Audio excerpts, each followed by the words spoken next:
Bonjour, bonjour! Je vous retrouve pour faire le bilan de la saison 2, donc 7 mois de voyage, 210 jours et 6 pays traversés. On part direction le Népal. On y est les gars, on est au Cambodge. On est en Chine. Je vous retrouve en Thaïlande. On est en Malaisie. Bienvenue en Indonésie. Je vous laisse avec les images de ce voyage et je vous retrouve à la fin de la vidéo pour parler un petit peu plus du budget et de notre ressenti général. Bon visionnage! Le 8 novembre 2023 débuta cette saison 2. On la commence avec un mois au Népal, pays dont on entend très peu parler. Et quelle claque! Je crois que ça restera l'un des plus beaux mois de ma vie. On a découvert un pays incroyable, tellement diversifié, avec une culture riche, l'impression d'être plongé 50 ans en arrière à chaque détour de rue. Évidemment, un décor mystique avec l'Himalaya en toile de fond et le sourire des Népalais pour illuminer chacune de nos journées. On en retiendra bien évidemment notre trek qui est alors d'aujourd'hui l'une des plus belles expériences que j'ai pu vivre, avec une demande de fiançailles à plus de 4000 mètres d'altitude à laquelle j'ai répondu oui. On a pu partager le mode de vie des Népalais à travers des expériences uniques, notamment dans des villages reculés, en apprendre énormément sur leur culture, leur cuisine tellement délicieuse et leur manière de vivre. Ce pays m'aura marqué à tout jamais. Dès que j'en parle, une émotion jaillit en moi et les larmes me montent vite quand je pense au moment que l'on a vécu là-bas. Merci pour tout le Népal. Tu auras permis de nous faire commencer ce nouveau voyage de la meilleure des façons.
enchaîne ensuite avec 2 semaines en Thaïlande, ce pays qui a une place particulière dans notre cœur et où on a déjà passé 3 mois pendant la saison 1. Comme à notre habitude, on cherche à s'éloigner des zones touristiques et à découvrir des endroits authentiques dans ce pays immense et que peu de monde connaît vraiment. Mais on a du mal à trouver ce qu'on cherchait. Beaucoup de monde partout, des tailles un peu plus fermées qu'à l'habitude, on est redescendu un peu sur terre. On s'y sent toujours bien, on trouve toujours cela aussi beau, mais c'est différent de ce à quoi on s'attendait en revenant ici.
Et on aura la même impression avec notre prochain pays, le Cambodge, dans lequel on est déjà allé également. Quelques galères ont rendu nos débuts un peu chaotiques, avec la perte du drone, une arnaque dans un village, et la complexité pour s'y déplacer en dehors des sentiers battus. On aura vécu de très belles journées, mais on aura l'impression de passer une grande majorité de ces 3 semaines dans les transports. Et on se rendra compte que chaque expérience de voyage ne sera pas la même, et qu'encore une fois, ça aura été bien différent de la première fois où on est venu. Les Khmers, heureusement, sont toujours aussi agréables. On passera quand même du bon temps, notamment en revenant dans des endroits que l'on connaît déjà, mais aussi en passant du temps dans des coins plus reculés où les habitants nous accueillent comme des rois dans leur village, en nous offrant des choses et en nous souriant à tout va.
On revient ensuite en Thaïlande pour y passer à nouveau 2 semaines. Et cette fois-ci, on retrouve enfin la Thaïlande qu'on aime tant, en dehors des sentiers battus, avec les locaux. On passe un peu de temps dans l'Isan et dans le nord du pays. Comme toujours en Thaïlande, on passe des journées extraordinaires en se baladant à moto, en randonnant, en visitant des temples perdus, des cités historiques et en passant du bon temps sur les night markets thaï.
On part ensuite pour 6 jours à Hong Kong, destination que l'on attendait depuis la saison 1.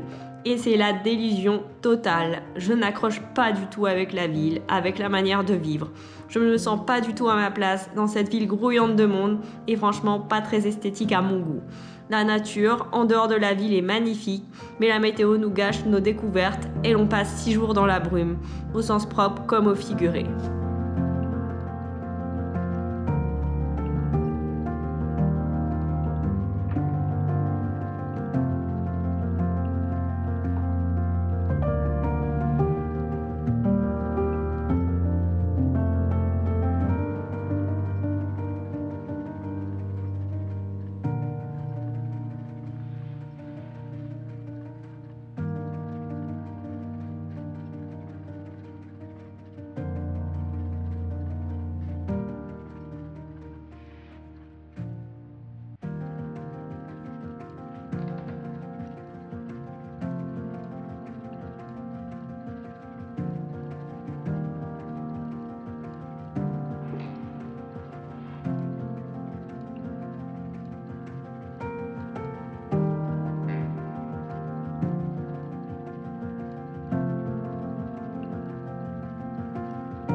On passe vite à autre chose en revenant en Thaïlande pour nos 2 dernières semaines ici. Et on attaque directement avec un road trip en voiture dans le nord pendant une petite semaine. Et la magie opère à nouveau. On s'y sent hyper bien, on va de découverte en découverte, de province en province et c'est juste sublime. Ce pays regorge de paysages et de lieux insoupçonnés et on reste bouche bée devant ce que l'on découvre jour après jour. Je me sens juste heureuse et tellement bien dans ce pays. Même après des mois et des mois, j'ai toujours ces paillettes dans les yeux. On continue d'explorer le nord, en bus et à moto, à aller dans des provinces plus isolées où la culture thaï se mélange avec la culture birmane et c'est que du plaisir à 100%.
Il est temps pour nous de nous envoler vers un nouveau pays, l'Indonésie. Pays immense et grande première pour nous. On jette notre dévolu sur l'île de Sumatra, peu connue, que l'on découvrira pendant 1 mois. Le moins que l'on puisse dire, c'est que cela a été intense, dans tous les sens du terme. Les Indonésiens nous réservent un accueil sans égal. On découvre des paysages complètement surréalistes, entre volcans, rizières et jungles omniprésentes partout sur l'île. On voit des choses qu'on n'aurait jamais pensé pu voir un jour. Et même après autant de temps en Asie, Sumatra nous surprend de jour en jour.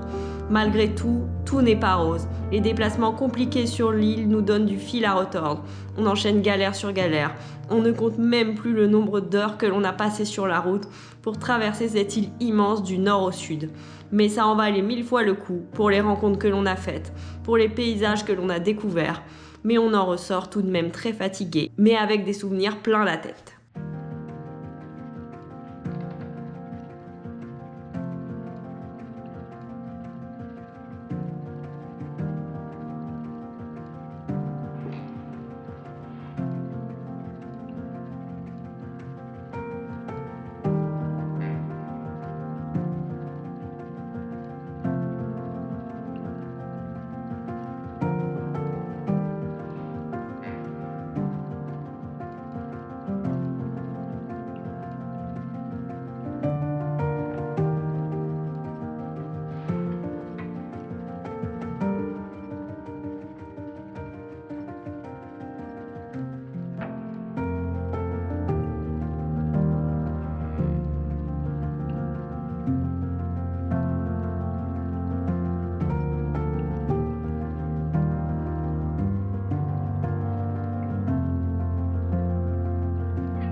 Heureusement, notre prochain pays nous permet de ralentir le rythme.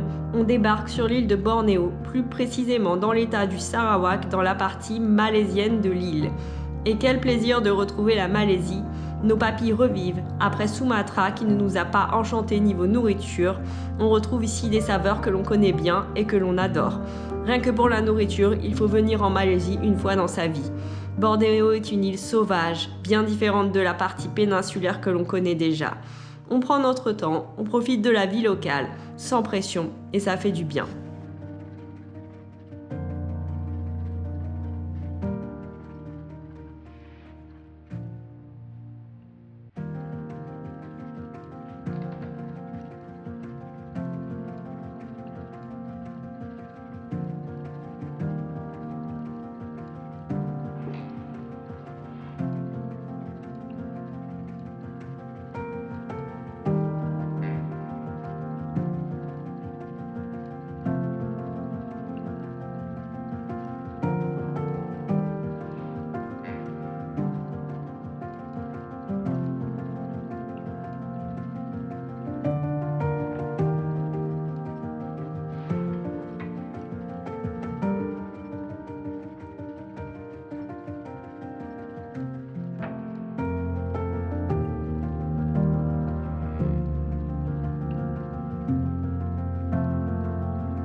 On retourne ensuite en Indonésie, cette fois-ci sur l'île de Java où l'on passera presque 2 mois.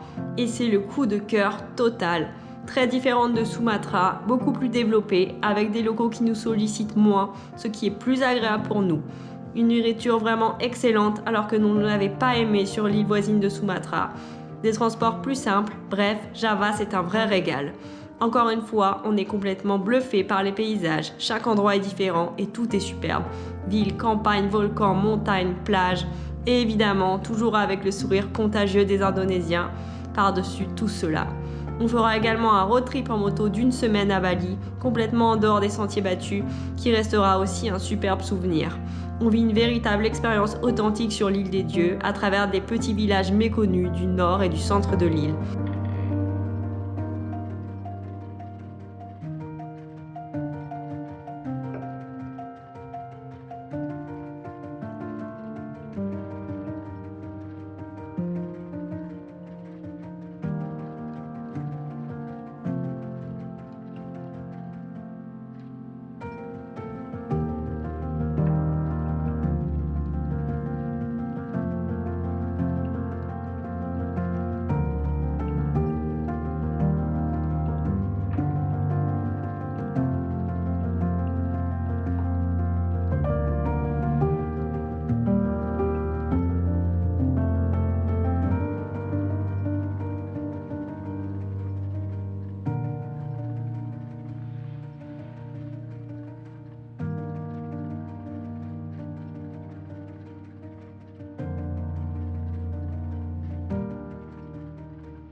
l'Indonésie restera un endroit mémorable pour nous, notamment grâce à la gentillesse des Indonésiens, mais aussi grâce à ses paysages uniques et d'une diversité sans égale.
Alors, qu'est-ce qu'on peut dire sur cette saison 2? Déjà, pour ceux qui n'ont pas suivi, on était parti déjà pendant 1 an en Asie, on était revenu 7 mois en France, puis on est reparti pour cette fameuse saison 2. Ça a été très différent de la saison 1.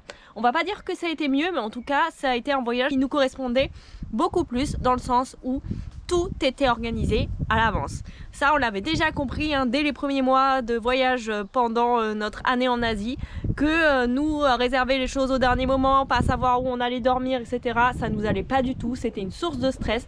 On avait l'impression de pas être dans le moment présent et on a fait totalement autrement sur ce deuxième voyage. C'était parfait. 95% des hôtels étaient réservés, on avait tous nos billets d'avion, on savait quand on rentrait, on savait combien de jours on restait par destination et c'était nickel. Alors ça correspondra pas forcément à tout le monde, on est des personnes plutôt organisées, plutôt carrées et donc ça nous a enlevé un stress énorme et libéré aussi beaucoup de temps. On a eu un voyage qui nous ressemblait beaucoup plus, on est encore énormément sorti des sentiers battus, on le faisait déjà un petit peu sur la saison 1, on l'a fait encore plus sur la saison 2 parce qu'on s'est rendu compte que c'est ce qu'on aimait, aller dans les endroits que personne connaissait, découvrir des choses incroyables et que c'était vraiment notre manière de voyager. Je reçois de temps en temps des petits commentaires, des petits messages qui me disent « Oh, vous êtes ici, il faut absolument aller voir ça, il faut absolument aller là ». Non, il ne faut pas, on ne veut pas nous faire ça, on ne veut pas aller dans ces endroits-là, ces endroits où tout le monde va.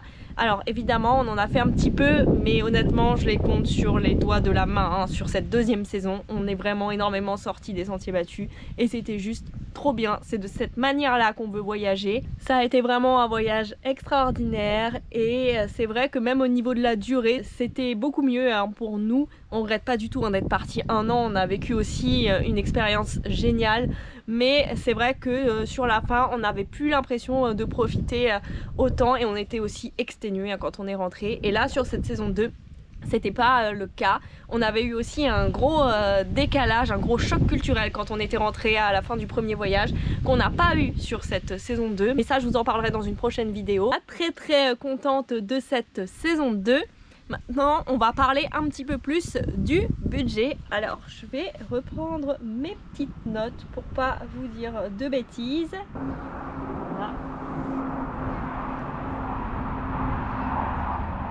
Donc, comme je vous l'ai dit, on est en tout parti 210 jours et on a pris en tout 8 vols pendant ce voyage. Donc notre budget avion, il a été de 1641,74 € par personne, très précisément.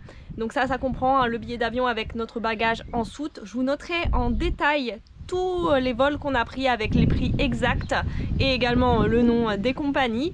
Donc c'est vrai, on va pas se le cacher, le prix des billets d'avion a beaucoup augmenté et on s'en rend compte, mais c'est comme ça, malheureusement. Si on veut continuer à voyager, on essaye toujours de limiter au maximum de prendre l'avion quand on est sur place. Mais là, c'est vrai que cette année, notre itinéraire ne nous permettait pas forcément de passer tout le temps par des frontières terrestres.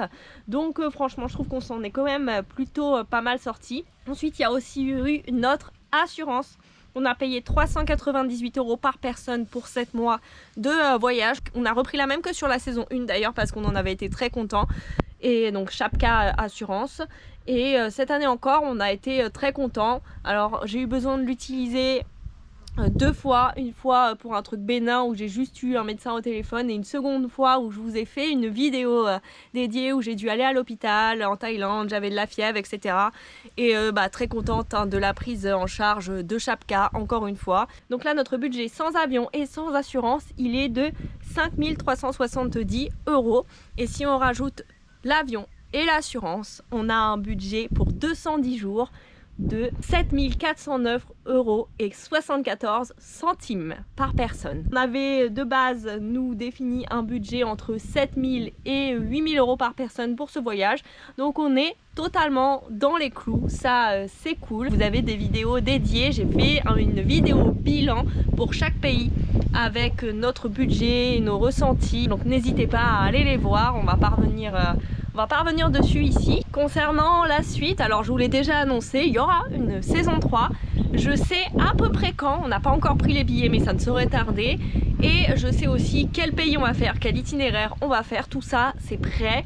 pas dans les détails encore, mais voilà, c'est plus ou moins préparé quand même. On a déjà une bonne base, mais je vous en parlerai plus longuement dans une prochaine vidéo qui aura lieu en France, avec également toujours des petites explorations quand même. Je vous remercie à tous d'avoir suivi cette saison 2, merci pour vos commentaires, pour vos messages, ça m'a fait super plaisir de partager cette nouvelle aventure avec vous et que vous puissiez suivre quasiment quotidiennement toutes ces vidéos.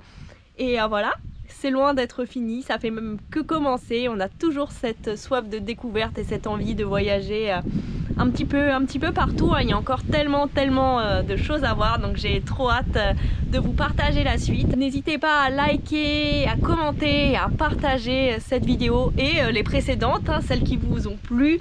Ça aide énormément la chaîne à se développer. Moi, je vais donc vous laisser ici et on se retrouve dans le prochain vlog.